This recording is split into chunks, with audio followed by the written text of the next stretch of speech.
certainly a pleasure to have all of these good bodies with us this afternoon in this nice, cool place. It's back to summertime outside, so they might as well enjoy the cool temperatures inside. We do appreciate everyone's ability and your planning and your determination to come and join us for this service. There are some times when it's motivational to me to see those out to be with us at worship when I know the hurdles they've had to overcome. And I see those that have had to really work through some things to be able to come and be with us, and we thank you for that. We commend you for it. In this world in which we live, we often run across the idea of gaps, things that just don't come together like they should. For example, you may have heard of the generation gap.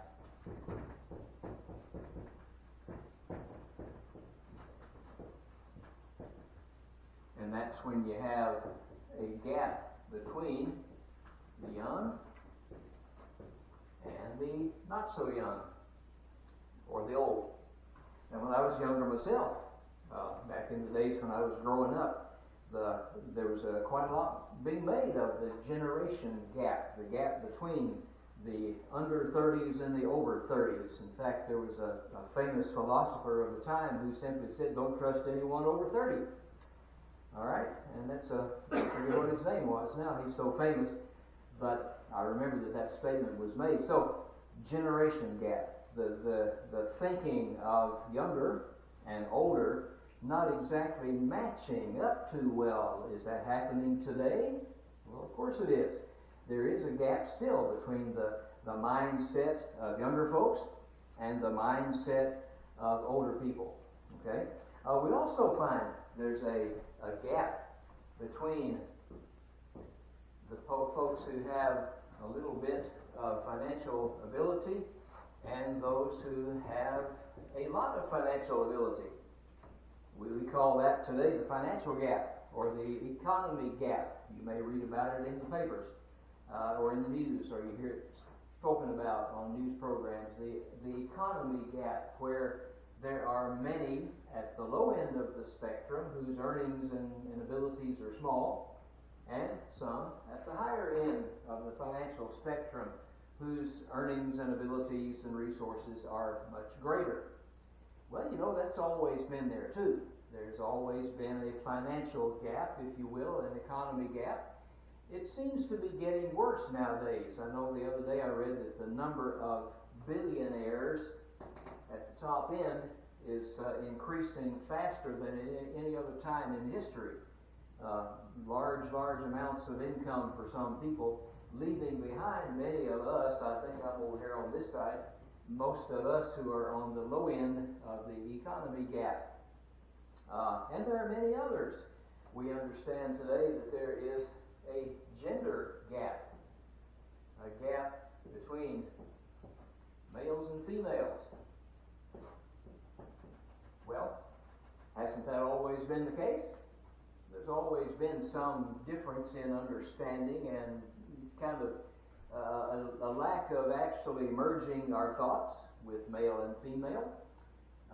Some say it's getting worse nowadays with the emphasis that we find in society, where we find a lot of push towards feminism and equality in the workplace as far as males and females, and it's almost a death sentence to a business nowadays if you don't have the right number of male and female employees in the jobs that you offer.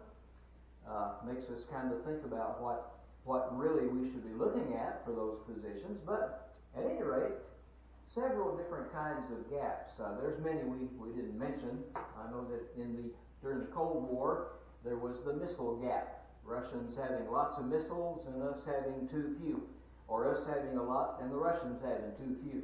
Some kind of a mismatch there. I would propose to us today, though, that there's a different kind of gap that we need to talk about, and it's one that I'll need to get it to come up on the screen first, though. Please bear with me just a moment.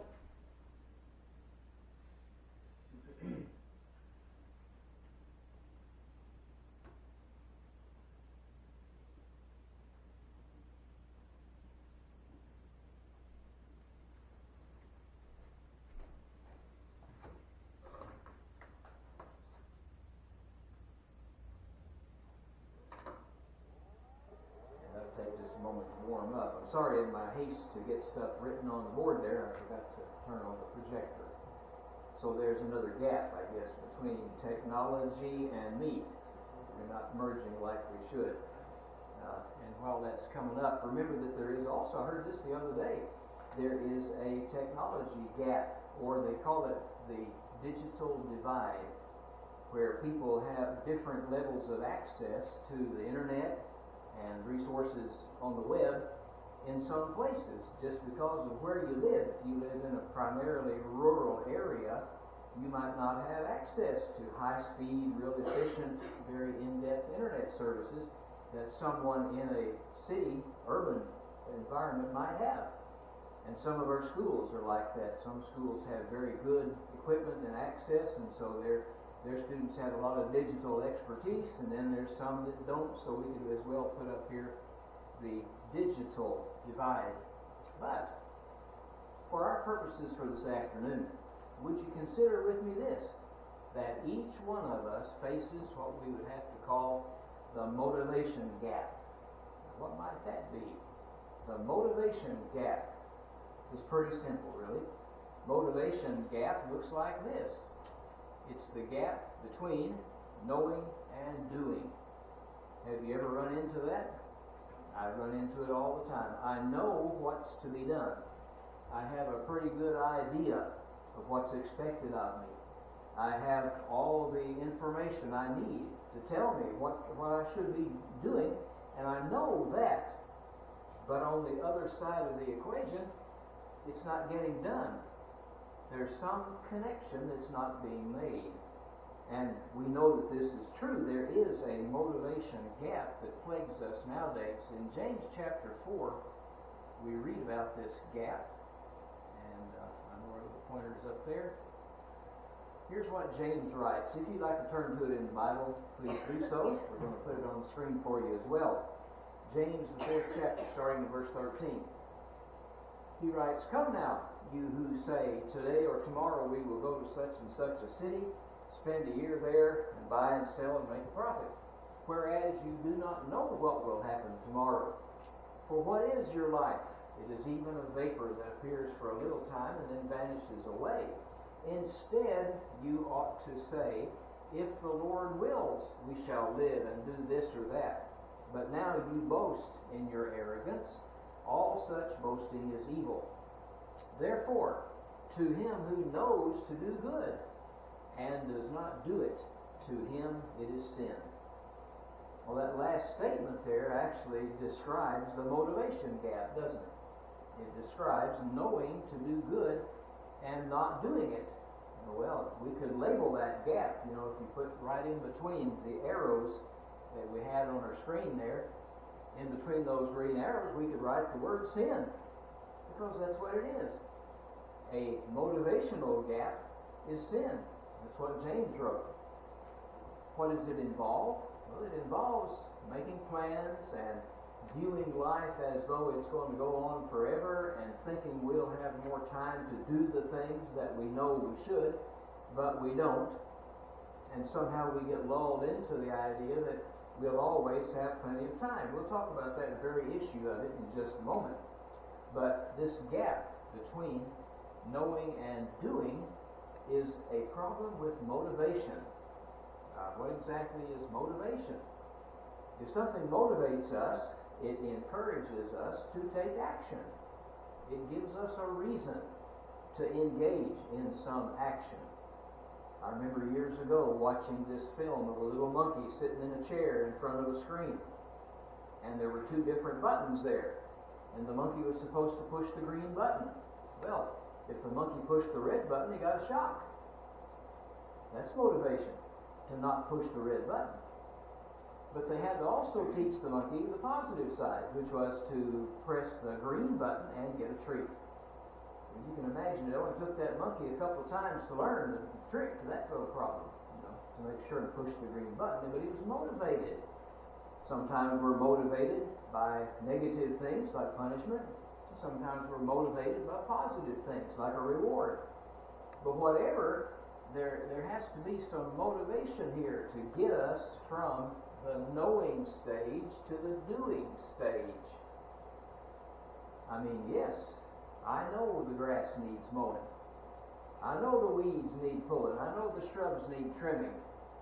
What does it take to close that gap so that I end up over here in the doing stage? It could be many things, It could be the threat of something negative. My neighbor sticks his head out the door and says, if you don't clean that up, I'm going to report you. And maybe that's the key. Or it might be, some other positive type of reward. If I do clean it all up, then, maybe somebody will drive by and put the Good Citizen of the Month sticker in my yard. Well, but the thing is that gap has to close. It cannot go on like this. That's sin. That's not the right thing to have happen. So as we talk about this, let's just look at a few facts that we know from the Scriptures. And again, I'm needing to point the right direction here. Okay. Jesus says in John chapter 8, verse 32, and you shall know the truth, and the truth shall make you free. Well, there is a knowing process, knowing the truth. Do we know the truth? Can we know the truth? Of course. We know that the truth is in the Bible. It is the words of God. Thy word is truth, Jesus says in John chapter 17. So knowing the truth is an essential step there. So let's take that as a beginning place. But we also are told in 1 Timothy chapter 2 and verse 4 that God is involved here. God wants us to know some things. It says here Paul is writing to Timothy about God, who desires all men to be saved and to come to the knowledge of the truth. God wants us to know the truth. So, it's not hard in spiritual terms to figure out what we're supposed to know. We're supposed to know the truth. Jesus said, if you know the truth, it'll make you free. And Paul wrote here that if we are going to be saved, it's by coming to the knowledge of the truth. So, knowledge is part of the equation. But then there's the doing part. And so we have other passages that relate to that as far as spiritual matters are concerned.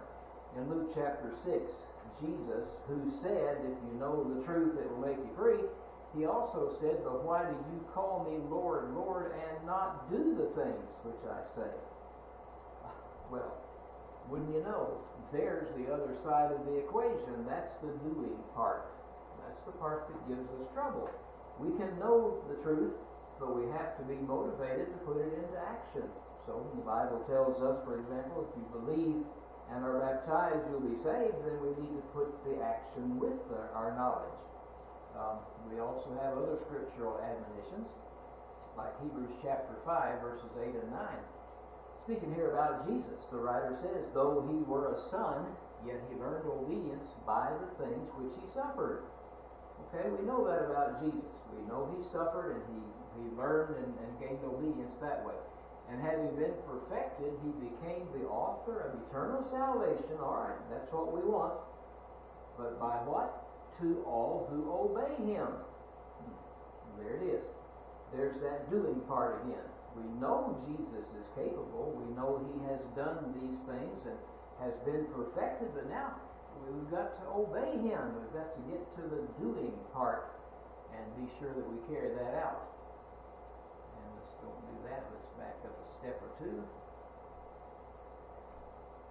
And back up to here. All right. That motivation gap also is mentioned in Revelation, the 22nd chapter, when at the end of the book of Revelation, and I'm really sorry, technology's giving me some fits this afternoon. The writer John records these words from the Lord. Blessed are those who do his commandments, that they may have the right to the tree of life and may enter through the gates into the city. And what's our goal? Our goal is to enter through the gates into that great heavenly city, isn't it? But notice that he says, blessed are those who do his commandments. So we have to know the commandments and do them in order to gain that tree of life, which ensures us eternal life. So this is not too hard to follow. But once we see that there is a gap, then we need to ask the question, well, why? How come there's a gap there? This ought to be real easy for us. Human beings ought to be able to see the knowing and the doing and how to put them together. So what kind of things cause us to not be able to do that which we should? Well, one is that sometimes people tend to be double-minded. And that word from the old King James translation really means to not be focused. To be double-minded is to be divided in your attention. Like some of our younger kids are nowadays who are ADHD and stuff like that. Their attention deficit, attention just isn't where it should be. It's not focused. Well, some of us older ones are like that too. Our attention is divided, and that's what he's talking about here. Let's look at the scriptures that might explain some of this. In James chapter 1, James the writer again, he's writing here about wisdom, but also some other ideas as well. If any of you lacks wisdom, let him ask of God, who gives to all liberally and without reproach, and it will be given to him. But let him ask in faith, with no doubting, for he who doubts is like a wave of the sea, driven and tossed by the wind. For let not that man suppose that he will receive anything from the Lord. He is a double-minded man, unstable in all his ways. Double-minded, unstable. Not meaning that we're insane somehow, but that we are not focused. We're not asking in faith, perhaps. Maybe we're doubting what we ask God for. And he says here, if that's the case, don't suppose that we'll receive anything from the Lord. He wants us to be focused. Single-mindedness is a good quality to have if you're asking the Lord for something. To be single-minded, not double-minded. We also learn from Colossians chapter 3 what your mind should be doing. And the way Paul describes it here, he says, if then you were raised with Christ, seek those things which are above, where Christ is, sitting at the right hand of God. Set your mind on things above, not on things on the earth. For you died, and your life is hidden with Christ in God. What's this? He says, seek those things which are above.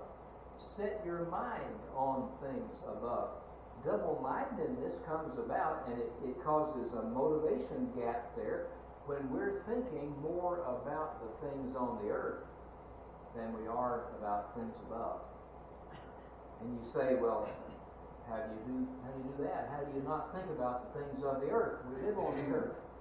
We struggle with things on the earth. We have earthly things going on all the time.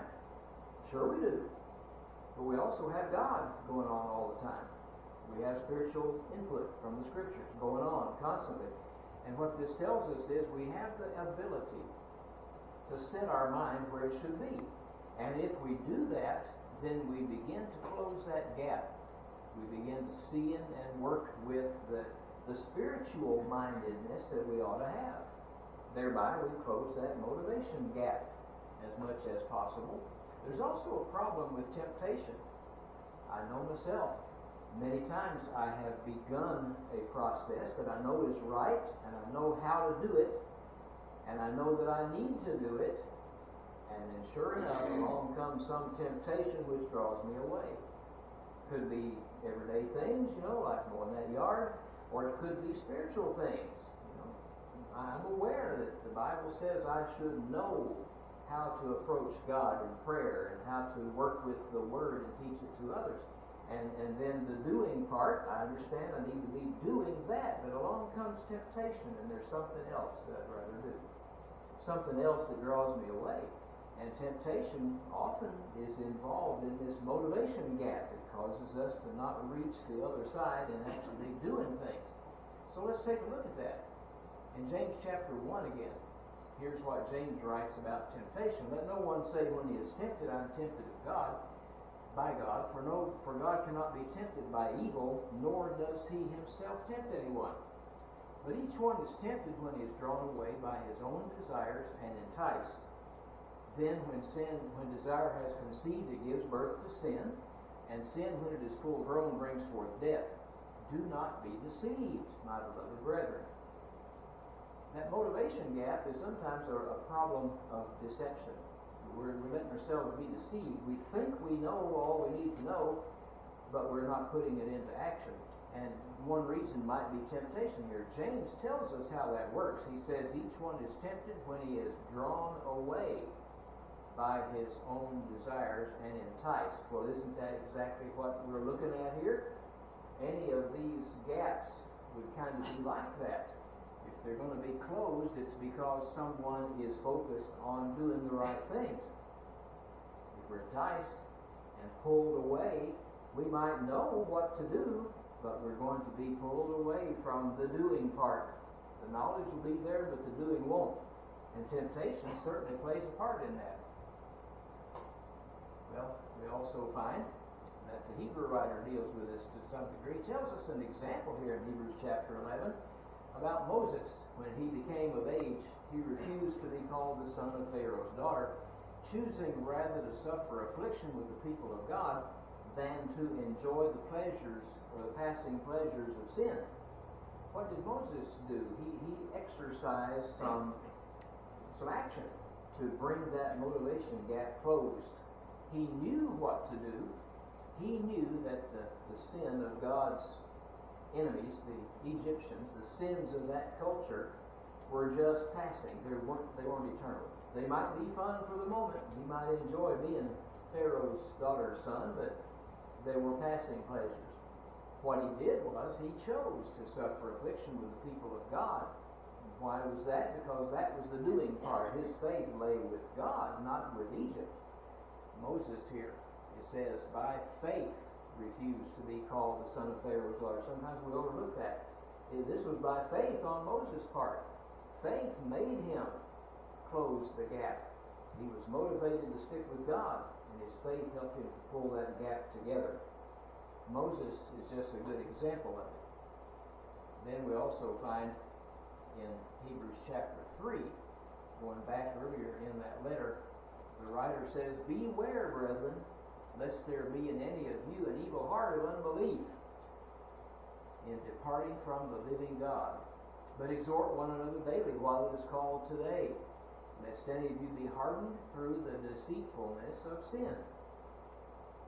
We can keep looking at that motivation gap, and we can keep telling ourselves, oh, I know what needs to be done. I'm well aware of my obligations toward Christ, that I need to be obedient to Him, that I need to be a faithful, working, steady Christian. I know all that, and some of these days I'm going to close the gap and start doing it. What have we done there? We've deceived ourselves. We have let the deceitfulness of sin keep that gap open. Sin deceives us. And that's what the gap is. Remember, the gap is sin. Sin says, yeah, go ahead. Take your time. Ain't no big rush. When you get around to it, you'll close that gap. When the time is right, like old Felix told Paul, he said, when the convenient season arrives, I'll come back and get some more information. Well, when does that happen? Very seldom. Does it ever even occur? We keep putting it off, and we are constantly hardened through the deceitfulness of sin to the point where we just quit trying. We just quit looking for that gap to close. It's like Paul told Timothy in 1 Timothy chapter 4 and verse 12, let no one despise your youth. Timothy was a younger man. Paul says, don't let anybody put you down for that. But here's the positive part. Be an example to the believers in word, in conduct, in love, in spirit, in faith, in purity. Yeah, Timothy, be a good example in word. That means know what the word says and be sure about it and study it and learn it. But also in conduct. Nobody's going to believe you, Timothy, if you don't act right. You might know a whole lot of stuff, but if you don't act right, no one's going to care. No one's going to believe you or put any credence to what you say. It's all in the action. And then the conduct he's talking about would be love, and in spirit and faith and purity. Well, the same thing could be written to you and me. We might be good Bible scholars. We might know who said what, when, and where. But no one's going to care if we don't show by the deeds we do, the actions that we take, that we understand it. If we don't get from the knowing to the doing, then, who cares? No one's going to worry about what we think. Well, that's not all there is, though. We know that the motivation gap can also be caused by self-deception. We mentioned that earlier. We can let sin deceive us, but we can also deceive ourselves. We can look at that gap and say, oh, it's not so bad. I'm pretty close. The gap is not very small. I'm going to move and close it pretty soon as I can work it all out. Well, just briefly look at these passages. James 1 says, be doers of the word and not hearers only, deceiving yourselves. Well, didn't Jesus even say that when he's told about the two builders, the wise and the foolish builders who built their house on the rock or the sand and so on? He said, the wise builder is the one who hears what I teach and does it. The hearing and the doing. Here's what James says, be doers, not hearers only. Sometimes we lose sight of that. We also know that back in the book of Genesis, we see some self-deception going on. You remember Adam thought that he could get by telling them that Eve made me do this. He ate the fruit he wasn't supposed to, of that tree of the knowledge of good and evil. Eve had already eaten from it, she gave some to Adam. And the man says to God, now this is his excuse, the woman whom you gave me to be with me, she gave me of the tree and I ate. Well, this is kind of a reverse thing. Adam knew what not to do. He knew not to eat that fruit. And so the doing was not eating. There's a gap though. What happened? His gap was like this. I'm told not to eat the fruit, but I'm going to eat it anyway and say that Eve made me. I don't know if that's the thinking in his mind, but that sure is what stands out to me when I read that. He deceived himself into thinking that he had no guilt about it. We even find in Romans chapter 2, Paul tells us how God will not care who we are, what our standing is in the world today. God, who will render to each one according to his deeds. We can't deceive ourselves and say somebody else is at fault. Hey, if that motivation gap is wide, then whose fault is it? Is it my neighbor's fault, my mom and dad's fault, my grandparents' fault, my brothers and sisters? You can look around a whole lot and find some places to lay blame, but in the end, God will render to each one. Verse 11 says, for there is no partiality with God. Don't think he's going to treat me differently than somebody else, or somebody else differently from me. We have a deceptive nature there. And in Revelation chapter 3, when John records the letter to the church at Laodicea, he describes a whole church that's acting like this. There was a whole church facing the motivation gap. He says to the Laodiceans, so then because you are lukewarm and neither cold nor hot, I will vomit you out of my mouth. Because you say, I am rich, have become wealthy, and have need of nothing, and do not know that you are wretched, miserable, poor, blind, and naked. Terrible pronouncement there, to spew them out of the mouth, vomit them out, because they're lukewarm. What's the other way of saying that? They got this motivation gap. They know what to do, but they're not doing it. The whole congregation was in that lukewarm situation. They were saying, oh yes, I'm rich and wealthy. I know all these things. But in the real world of it, they were blind and naked and wretched. They hadn't done what they were supposed to do. So we see that pretty clearly. Self-deception can be a part of the motivation gap. And then last of all, trust in the future too much. Now we all have to put a little trust in the future, just somewhat at least, because we have to be somewhat prepared for what may come along. I mean, that's why, for example, I'm a big fan of paying into Social Security. Don't beat me up, but I think we should.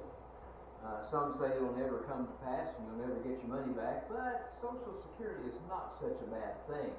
It forces us to look ahead. It forces us to make arrangements for the future. Plus, you can probably invest your own money and make more money that way than you can with Social Security, but you don't get survivor benefits and you don't get disability benefits and you don't get widow's benefits and things like that as you do with Social Security. So I'm a fan of it in its current state. But the point is, you do have to trust the future a little bit. Now what does that mean? Well, it means that if we trust the future too much, then we will keep that gap wide open. Like we said earlier, if there's a gap here between knowing and doing, and I keep telling myself, I've got plenty of time, I'm going to close that gap, okay, what are we doing here? We're trusting that the future will hold many opportunities for me, and it might not. It just might not. That's what James writes about in the 4th chapter. He says, come now, you who say, we read this earlier in the lesson, but remember that the whole idea was, he said, you boast in your arrogance. You say, we're going to do this and this and this in the future. And yet you don't know. He says there, what is your life? A vapor that appears for a little time and then vanishes away. You may not have time to close that gap. And that's why he says at the bottom there, to him who knows to do good and does not do it, to him it is sin. James was exactly right. And of course Jesus, in the Sermon on the Mount, Matthew chapter 6, he even tells us, therefore do not worry about tomorrow. Take no thought for it, he says. Tomorrow will worry about its own things. Sufficient for the day is its own trouble. We know that. But if you think about it, that right there is a good way to approach closing the motivation gap. If you're not thinking too much about tomorrow, that leaves you free to think about today. And today is when that gap's going to get closed.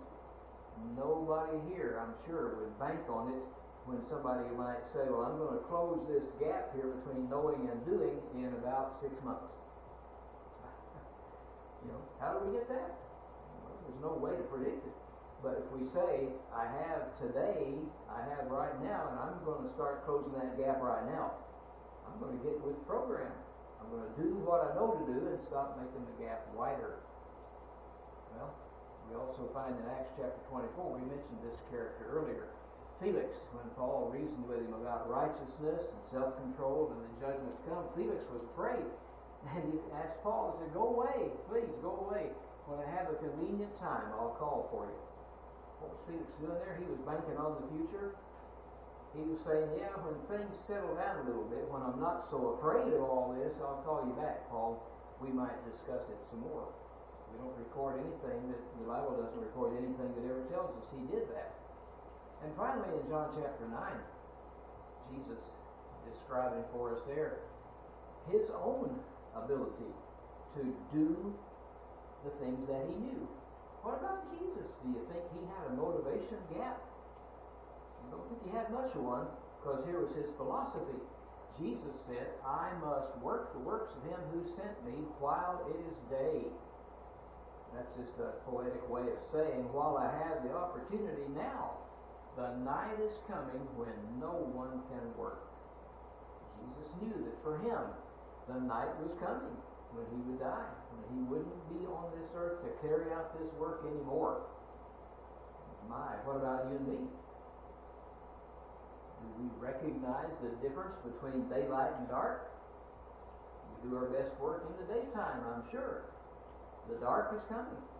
The night's coming for all of us, and when that night comes, no one can work. We understand that that's a principle that is always going to be true.